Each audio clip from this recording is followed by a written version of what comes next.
काहीतरी बोलतात पण तुम्हाला त्याच्यावर परत रिप्लाय द्यावा लागतो. तुम्हाला असं नाही का वाटत आज एवढी मोठी पत्रकार परिषद झाली कुठंतरी हे झालं पाहिजे? मी मगाशीच सांगितलं की मी सहमतीने राहणारा माणूस आहे, मी राजकारण करणारा माणूस नाही आहे. मी आत्ताच सांगितलं की पंचायत समितीच्या सभापती उपसभापतीला मी सांगितलं की विरोधातल्या सदस्यांना बरोबर घ्या. यांना असं वाटतं की सत्ता आमची आहे आणि उलट ते मला विरोध करतात, मी विरोधी असून की मला पैसे मिळू नये हे नाही. माझी त्यांना अशी म्हणणं आहे, मी माझा संघर्ष करून पैसे आणणारच, परंतु मला मिळू नये म्हणून प्रयत्न करण्यापेक्षा तुमची सत्ता आहे, तुम्ही अजून पैसे आणा, माझी त्यांना अडचण नाही आहे. त्यामुळे उलट त्यांनी ते असं जे उद्योग करतात ते थांबवा उलट, की तालुका शांततेत. आता शिरूर तालुक्यात तुम्हाला ऐकायला मिळतं का? मावळ तालुक्यात विरोधक नाही आहे का? आंबेगावमध्ये नाही का? जुन्नरमध्ये नाही का? परंतु त्यांना तिथल्या सगळ्या पडलेल्या आमदारांनी मान्य केलं आहे की आपण पडलो आहे, आता आपण शिस्तीत राहू. त्यांच्या पद्धतीने ते संयम ठेवून त्यांची संस्कृती चांगली आहे ती तरुण. आता यांची संस्कृती कशी आहे मला माहीत नाही, परंतु यांना पहिल्या दिवसापासून वाटतं मी पडलोच नाही, त्याला मी काय करणार. साहेब तुमच्या पदाविषयी ते वारंवार बोलतात, तुमचं पद घालवायचं बद्दल त्या संदर्भात तुमचं काय? मी सांगितलं की माऊली समोर येऊन त्यांनी म्हणावं की मी तर असं सांगतो की मी त्यांना वाईट बोलत नाही आहे, माझं पद ते कधीच घालू शकत नाही आहे. उलट त्यांना जर पुढं काही अपेक्षा असेल तर त्यांनी चांगलं काम करावं, पुढं जनता काय ठरवल ते ठरवल.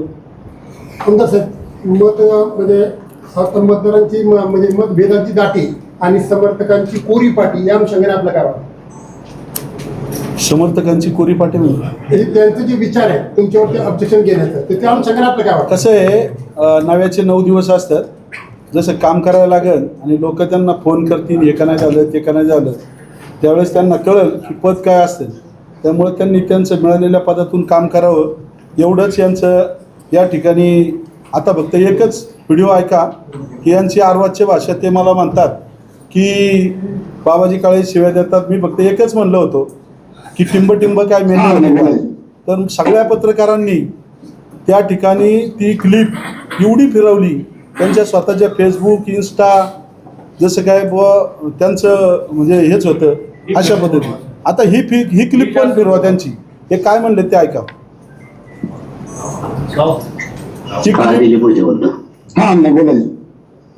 कचऱ्यांचा मला फोन आला होता, तुम्ही तिथे काय रस्ता होऊ देत नाही ते. Low battery, please charge. त्या दिवशी पण मी विषय काढला होता ना हँडल द्यायला आलो तेव्हा, पहिलं आंबेकरण झालं होतं त्याच्यावरती चेक केलं होतं ना. आमच्या गावाची सगळ्यांची मिटिंग बसली होती की हे रस्ता करताना आपलं श्रुतीनगर मध्ये जिथं अडचण आहे तेवढ्या भागाला करू असं ठरवलं होतं.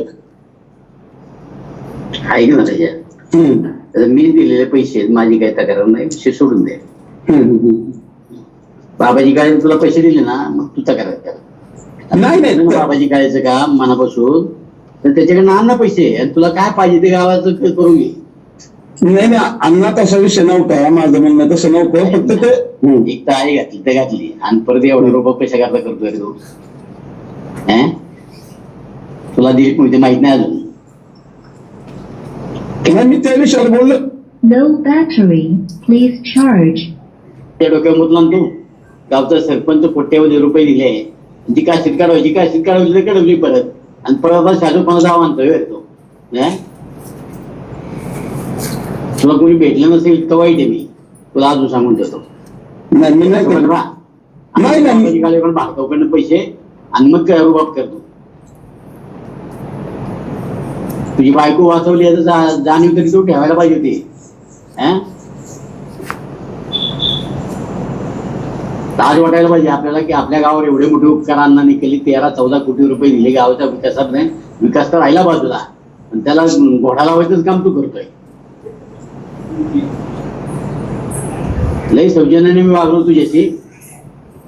आता मला Low battery, please charge. आता पुढचे पडसाद पकडतील मी काय त्याचं. नाही मी अजिबात तसं नाही अण्णा. तुमच्या विषयात वाईट करायला लागलो ना त्याला त्याच्या आईचं दूध आठवतं. आपण दारूचा धंदा करतो, आपण नीट वागावं नाही लोकांच्या पुढे काढावं. आपली खोड काढली तर आपलं काय होईल त्याची कल्पना आहे तुला. मी तुम्हाला सांगायला आलो होतो ना तसं सगळ्या गोष्टी सांगायला आला होता. तुला लाजही वाटायला पाहिजे होती की आपण या माणसाला काम केलं नाही, घोडा लावला, पाडले निवडणुकीमध्ये. परत जिल्हा परिषदेला तेच काशीत काढवली आणि तरी निर्लज्जपणाने आपण आलो तर आलो आणि परत कामं अडवायची, दुनियादारी करायची. परत हिंमत असेल ना अडवून दाखव, चल मी येतो तिथे. नाही मी नाही जाणार ना अण्णा, मी तुम्ही म्हणल्याच्या नंतर मी नाही त्यात बोलणार. हिंमत असेल तर तू फक्त अडव, मग मी कोण येते तुला त्या ठिकाणी कळत. नाही त्या विषयावरती तुम्ही एकदा सांगितलं ना अण्णा तर मी एक शब्द नाही बोलणार ना मग. तेच सांगतो, गावामध्ये तुझ्या ती काय ठेवतील लोक किंवा हा लय मोठा बाई आहे आणि काय तंत्र, मला काय फरक पडत नाही. काळे साहेब, तुम्ही वारक जाणीव नाही आपल्या लोकांना. कोट्यवधी रुपये दिले आणि घोडा लावला मला सगळ्यांनी मिळून. आता किती रुपये आले 1.5-2 वर्षामध्ये? नाही ना तुम्हाला त्या दिवशी म्हणलं ना 1 रुपया पण नाही. 1.5-2 वर्षात मग आपण ठीक आहे माझ्या वेळेला झाली होती, पण जिल्हा परिषद तू 30 मागले ना. नाही ना अण्णा, जिल्हा परिषद मामीला विचारा, मी मामीचं काम करतो. नाही, कशाला मागायला सांगतो, तुझा आता तो पिंगळे पैसे वाटायला होता. आणू का त्याला? नाही आता सांगतो कोणाला आणतो त्याला उचलून. नाही मी मामींच काम करत होतो. मला माहिती आहे कोणाचं काम केलं त्याला मला सांग. पोर त्या दिवशी त्याला तुडवले त्या पिंगळ्या हातपाय गळायचे घाले. मी म्हटलं अजिबात हात लावू नका. आपण आपल्या हिशोबात राहा, डोक्याला बात नको. आणि तुला एवढं करून तर माझा दुसरा अवतार तुला बघायला मिळेल. नाही ना, मी आता तुम्ही सांगितलं मी ऐकलं ना, मी काही शब्द नाही बोलणार. त्या दिवशी मी तुम्हाला फोन करून ते गेलो होतो बोलायला. तुम्हाला फोन केला म्हणून बोलायला गेलो होतो. तुम्हाला फोन न करता मी बोलायला गेलोच नाही. करता म्हणजे आपल्या मनासारखे सगळे झालं पाहिजे एवढंच, बाकी काय नाही. आमच्या मनासारखं नाही, आमच्या किती आत्म दुखला असेल. तुमच्या गावाने मला एवढा टाकला, तू त्याच्या सगळ्यात आघाडीवर होता ना. नाही अण्णा, त्यावेळेस पण मी दवाखान्यात होतो ना. मी दवाखान्यात होतो. इतक्या आजारी असताना सुद्धा तुला तुझ्यातनं बाहेर काढले. आता भाऊ तिथे गेला, ऑपरेशन करा म्हणून सांगितलं, सगळ्या गोष्टी केल्या पाहिजे. जाणीव नाही ठेवली होती, एवढी तरी माणूस ते असायला पाहिजे होतं ना. दाबतो धंदा करतो आपण एखाद्या नेत्याशी, ते खातं माझे आमच्याकडे हे माहिती आहे तुला. तू करून दाखव आता दाबतो धंदा, मी तुला चॅलेंज करतो. नाही तसं नाही, तसं त्याचं बोलू नका. मी बोललो तुम्ही सांगितलं मी ऐकलं ना पाहिजे. राष्ट्रवादीकडे खाते येते, काय करायचं मला चांगलं माहिती. तिथे ओरिजिनल दारू नाही विकत. अण्णा मी तुम्ही सांगितल्याच्या नंतर मी बोलणार होतो ना त्या विषयावर. तुम्हाला विचारून मी तिथे गेलो होतो साहेबांशी बोलायला. तुम्हाला न विचारता मी केलंच नाही ना अण्णा काही. बरेच शांतपणा करू आपलं शांत बस. हा ठीक. अशा पद्धतीनं दम देऊन फक्त एकाच व्यक्तीची व्हिडिओ दाखवली. यापुढं टप्प्याटप्प्याने सगळ्यांचे व्हिडिओ रेकॉर्डिंग दाखवणार आहे. यांच्या भावानी खुनाच्या कटामध्ये कसे 3 भाऊ आहेत हे पण सगळ्यांना माहिती आहे, ती लागल्यावर दाखवणार आहे. त्यामुळं हे पाडल्याच्या नंतर आता स्वतः सांगतात की मी कोट्यवधी रुपये तुमच्यासाठी टाकले. स्वतः तोंडाने त्यांच्याकडे पुरावे आहेत. यांच्या कुठे आले कुठून, लोकांना शिव्या कसे देतात, पडल्यावर मतदारांना त्रास कसे देतात, हे सगळं तालुका पाहतोय. त्याच्यामुळं यांना परत सांगतोय मी की तुम्ही जर कोणत्याही मतदाराला किंवा नागरिकाला दम द्यायचा प्रयत्न केला तर त्यांच्या पाठीमागं आमदार म्हणून मी, पक्षाचे सर्व सहकारी, आमचे सर्व हे जे पदाधिकारी आहेत सगळेजण आहेत. त्यामुळं तालुक्यामध्ये कुठेही कोणाला अशी जर दमदाटी केली तर आम्हाला कळवा. आम्ही त्यांच्या पुढं जशास तसे त्यांना उत्तर देऊ. त्यामुळं त्यांना पण माहिती आहे, त्यांना आमची भीती आहेच. पण असं कसं आहे, आता काहीच राहिलं नाही, फक्त तोंड राहिले. त्यामुळं बाकी सगळ्यांना माहिती आहे. आणि ही सगळी पत्रकार परिषद माजी आमदारांच्या विरोधातच आहे. आणि ते जे 2-3 बगलबच्चे बोलले त्यांच्या विरोधात, ते जे चुकीचं बोलले त्याला फक्त उत्तरं दिलेत. प्रत्येक उत्तर मी पुराव्यानिशी दिलेलं आहे. आणि त्या दिवशी ते बोलले ते व्हर्बलमध्ये आहे. त्यामुळं इथून पुढं मी जरी विरोधातला आमदार असलो तरी हे सरकार जनतेचं आहे, पैसा जनतेचा आहे. त्यामुळं तो जनतेचा पैसा जनतेपर्यंत आणण्याचं काम हे काय माझ्या खिशातले पण नाही, परंतु माझ्या स्किलनी, माझ्या ज्ञानाप्रमाणे, अनुभवाप्रमाणे आणि होणाऱ्या सहकार्याप्रमाणे मी आणायचा प्रयत्न करतो आहे. हे यांना पावत नाही आहे, म्हणून यांनी चालवलेला हा प्रपंच आहे. खेड तालुक्यातील जनतेला काय आव्हान करणार आणि तुमचा हा कलगीतुरा किती वर्ष चालणार? आमचा कलगीतुरा चालू नाही. मी काय सांगितलं आहे, तुम्ही जुन्नर तालुक्यातले आहात. आंबेगाव, खेड, जुन्नरबद्दल तुम्हाला माहिती आहे. इतर तालुक्यामध्ये समन्वयाने घेतात. यांना माझ्याशी समन्वयाने घ्यायची इच्छाच नाही आहे. त्याच्यामुळं हे त्या प्रोटोकॉलच्या बाबतीत, इतर बाबतीत लोकांपुढं दिशाभूल करतात. पण हे स्वतः आमदार असताना, माझे आमदार यांच्यापेक्षा ज्येष्ठ होते राम कांडगे, पण त्यांना कधी शेवटी बोलू दिलं नाही यांनी. त्यामुळं आता त्यांना वाटतं ज्येष्ठत्वाच्या नात्याने मला शेवटी बोलू द्यावं. त्यामुळं खोटं निगेटिव्ह सेट करतात. कलगीतुरा होऊ नये या विचाराचा मी आणि आम्ही सगळेजण आहेत. उलट त्यांनी त्यांचं काम करावं, तालुका विकसित करावा, आम्ही आमचं काम करू, अधिकचा निधी आणून आम्ही विकसित करावा या विचाराचा आहे. त्यामुळं त्यांना जे काय करायचं असेल ते त्यांनी करावं, पण चांगलं करावं.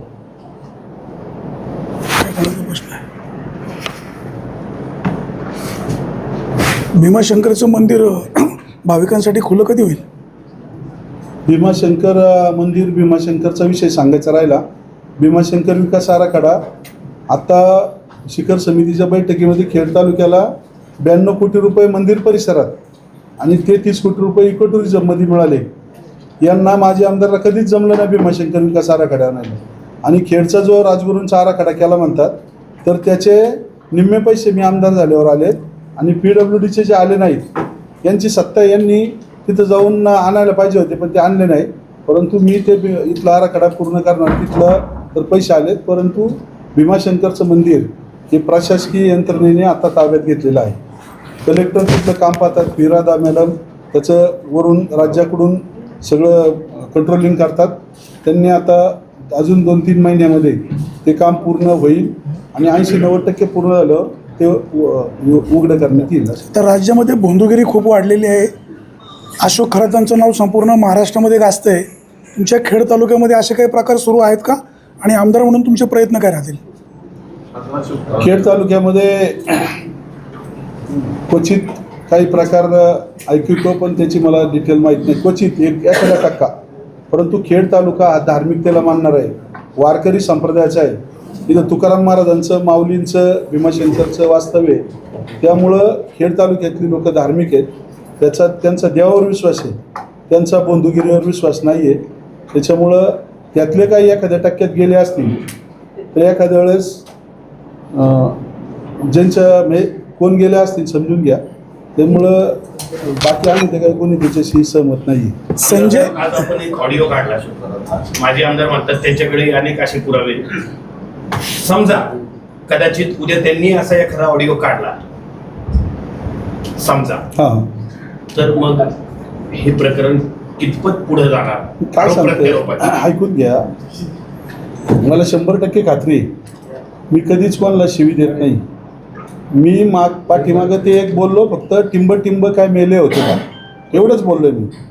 असं आई घाल्या, परत तांगड्या मोडून गळ्यात घाली, किंवा बघतोच काय कडवली, आई कडवली, अशा आई माईवर मी कधीच शिव्या देत नाही, दिल्या पण नाही. मग तसं कुठं असेल तर दाखवा. माझ्याकडून तर 1% सुद्धा होणार नाही. झालं असेल तर सुधारणा करीन मी. कारण मला तालुका चालवायचा आहे. लोकांनी माझ्याकडे पाहून, पक्षाकडे पाहून आणि कामावर पाहून आणि हे मला पुढे दिलं आहे. त्यामुळं माझ्याकडून जर काही चूक होत असेल, जनतेने दाखवलेल्या चुका मी नक्की सुधरेल. परंतु ह्या शत्रूकडून दाखवलेल्या चुका त्या फक्त राजकारणासाठी असतील, तेवढं तुम्ही समजून घ्या. साहेब, संजय गायकवाड मध्यंतरी त्यांनी जे वक्तव्य केलं ते आपण सगळ्यांनी ऐकलेलं आहे.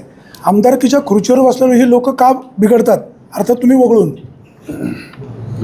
मला बाकीच्यांबद्दल काय म्हणायचं नाही, परंतु आमदार म्हणून खुर्चीवर आल्याच्या नंतर मला नक्कीच जबाबदारी कळते की लोकांची कामं केली पाहिजे. आपण पूर्वी ज्या आधारावर निवडून आलो त्याच आधारावर परत पण समाजात राहिलं पाहिजे एवढं कळतंय. त्यामुळं समाजासाठी आपण काम करतोय. कोण बाकीचं काय करतं याच्याशी काय आपल्याला बोलायचं नाही.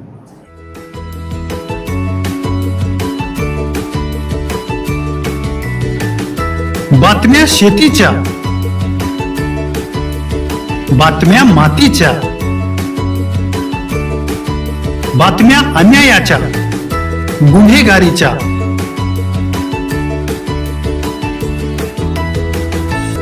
राजकारणाच्या आणि समाजकारणाच्या, शोषणाविरुद्ध बुलंद आवाज, जनसामान्यांच्या हुंकाराची गाज, सत्कार्याला प्रोत्साहन, दुष्कृत्याला अनुशासन, निर्भीड, निस्पृह, सडेतोड, बेधडक आणि रोखटोक म्हणजेच विघ्नहर टाइम्स. शोध बातमीचा, ध्यास सत्याचा. आपलं चॅनल, आपली बातमी. सबस्क्राईब तर कराच, पण बेल आयकॉनवर क्लिक करायलाही विसरू नका.